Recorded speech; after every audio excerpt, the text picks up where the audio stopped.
So mga kabatay, tayo po mag-uurong. Mag-uurong tayo ng pinggan. Yan. Yan nga po mga kabantay, tayo po ay mag-uurong.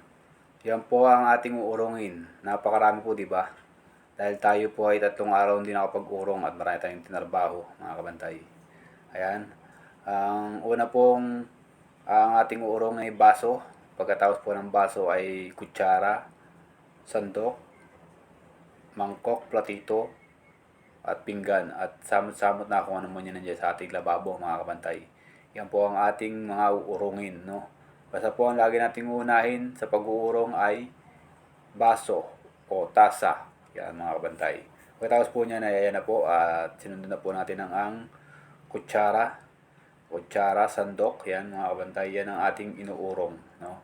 Yan ang pangalawang kailangan nating uurongin, mga kabantay, yung sandok at kutsara. Pagkatapos naman po niyan ay platito at mangkok. Yan. Yan po ang ating pangatlo or pang-apat nating gagawin, mga kabantay. Yan po ang pag-uurong. Ganyan pong kasimpleng mag-urong, mga kabantay. Yan. Tuturuan ko po kayo mag-urong. Yan. O, unahin po natin ulit yan. Ayan na nga po, mangkok na nga po ang ating sinunod. Pagkatapos po niyan ay platito. At ayun na. Natapos na yung platito at pinggan na ang ating sinunod. Yan. Mga kabantay, ganyan po kasimple mag-urong, no, mga kabantay. Pagkatapos po niyan ay babanlawan na po natin yan. Tayo po ay 2 beses magbabanlaw sa pag-uurong ng pinggan, mga kabantay. Yan ang lagi niyo po tatandaan. Kung marami po yung tubig, kahit sambatsa, pwede na po yan isang banlawan. Basta po isang batsa. Isang batsang tubig, yan. Pero pagka po planggana lang po ang ating ginagamit sa pag-uurong ay 2 banlaw ang gagawin natin sa pag-uurong ng mga kabantay para mawala yung mga sabon-sabon. Yan. At ayan, tapos na tayo at nilinis natin ang kapaligiran ng ating lababo. Yan.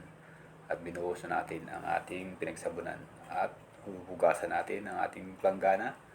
Yan. At pagkatapos po niyan, ibubuhusan natin ng tubig sa timba. Ayan. Ganyan po kasimple mag-urong. At lagi po natin tatandaan, ang uunahin po ay baso. Ayan. Baso po lagi natin uunahin sa pag-uurong, mga kabantay. Pagkatapos po niyan ay sandok, kutsara, kung may tinidor, diba? Ganyan ang pag-uurong. Ayan.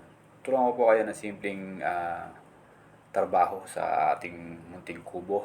No? Yan ang ating buhay laisdaan.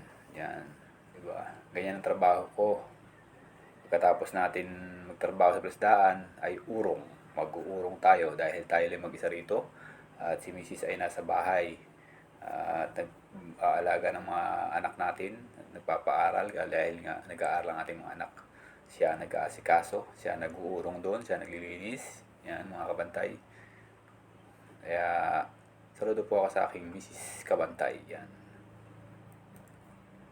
So yan, natapos na po tayo sa ating pinggan at niluglugan natin ating basahan, mga kabantay, at tinapon natin ang ating pagluglugan ng basahan at binanlawan uli ang planggana. Ayan na po yung pangalawang banlaw sa ating pag-uurong, mga kabantay. Yan. Ang unahin po natin ay baso uli. Yan, baso. Yan. At tayo nagkatawag na ng baso, mga kabantay. Ganyan po kasimple mag-urong, no? Pagkatapos po niyan ay siyempre ang susunod naman natin ay kutsara. Kutsara, sandok, yan, sunod na yan, mga kabantay. Yan po ang ating mga inuurong, no? Urong sulong ka, bakit ka ganyan? Urong sulong ka. Yan ang urong, salitang urong. Dahil tayo po ay nung araw ay taga-urong. Ganyan po kasimple mag-urong, mga kabantay. So tapos tayo sa platito at mangkok at pinggan na po tayo. Yan. Tapos na po tayo sa ating urongin, mga kabantay. Yan. Ganyan na po kasimple mag-urong, mga kabantay. Yan. Diba? So natapos na tayo dyan sa pag-uurong. So hanggang dito lang po ang aking vlog. Maraming salamat po sa lahat ng mga sumusuporta. Thank you very much. Bye-bye mga chup-chup. Love you.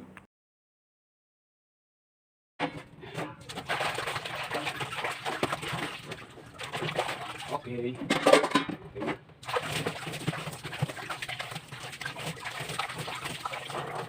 Okay. Okay na.